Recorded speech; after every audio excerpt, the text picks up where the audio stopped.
एक अनोखी खोज। बहुत समय पहले की बात है। एक शांत और सुंदर गांव था, चंदपुर। वहां एक मासूम लड़की रहती थी, जारा। जारा को बचपन से ही दुनिया की भीड़ से ज्यादा रात के सन्नाटे में चमकते तारों को देखना पसंद था। एक रात जब पूरा गांव नींद की आगोश में था, जारा ने देखा कि एक टूटा हुआ सितारा सीधा उसके पीछे वाले जंगल में गिरा है। जब वह वहां पहुंची तो वहां कोई जलता हुआ पत्थर नहीं था, बल्कि एक छोटी सी बच्ची थी जिसके शरीर से नीली रोशनी निकल रही थी। जरा ने उसका नाम रखा सितारा। पर सितारा कोई आम बच्ची नहीं थी, वो एक आसमानी परी थी जो रास्ता भटक कर इस धरती पर आ गिरी थी। भाग 2। परियों का दुश्मन। वक्त गुजरता गया, सितारा बड़ी हुई और उसकी शक्तियां भी। वो फूलों से बातें करती और हवाओं का रुख मोड़ देती। लेकिन ये सब एक राज था। इसी बीच माया नागरी का एक बुरा जादूगर ज़ोरकोस सितारा की तलाश में था। वो सितारा की आसमानी शक्ति को चुराकर पूरी दुनिया पर हमेशा के लिए अंधेरा फैलाना चाहता था। उसने अपने काले कमों की सेना पूरी दुनिया में भेज दी थी, सिर्फ उस एक परी का पता लगाने के लिए। भाग 3। ढोका और अगवा। एक दिन गांव में एक अनजान मुसाफिर आया। उसके चेहरे पर सादगी थी, पर दिल में जहर। वो ज़ोरकोस का चेला था।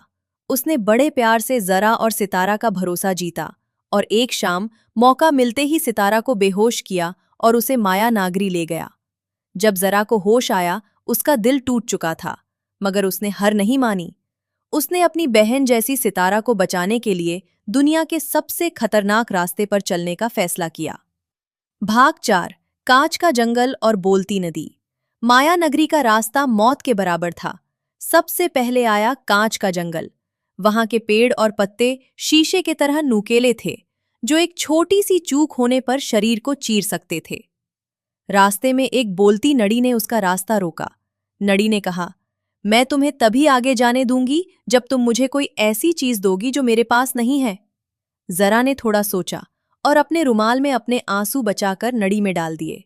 उसने कहा, तुम्हारे पास सब कुछ है नदी, पर इंसानी जज्बात नहीं। नदी जारा की इस समझदारी से खुश हुई और उसे रास्ता दे दिया। भाग 5। माया नागरी का अंतिम युद्ध। जब जरा माया नागरी पहुंची, वहां का मंजर डरावना था। सितारा एक कांच के गुंबद में कैद थी और ज़ोरकोस उसकी शक्तियां खींच रहा था। तभी जरा की नजर एक जादुई तलवार पर पड़ी। ये तलवार सिर्फ वही उठा सकता था जिसका दिल बिल्कुल साफ हो। जरा ने तलवार उठाई और ज़ोरकोस से भिड़ गई। एक तरफ काला जादू था और दूसरी तरफ एक बहन का निस्वार्थ प्यार।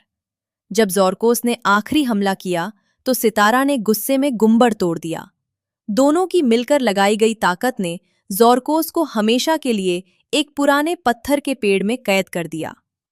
भाग 6। एक मुश्किल फैसला। दुश्मन तो खत्म हो गया, लेकिन अब एक मुश्किल घड़ी सामने थी। सितारा अब धरती पर नहीं रह सकती थी। उसकी रोशनी धीरे धीरे खत्म हो रही थी।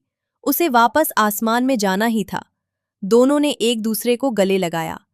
सितारा ने जरा को एक जादुई मोटी दिया और कहा, जब भी तुम इस मोटी को देखोगी, मैं तुम्हें ऊपर सितारों में चमकती हुई दिखूंगी। अंत। सुनहरी यादें।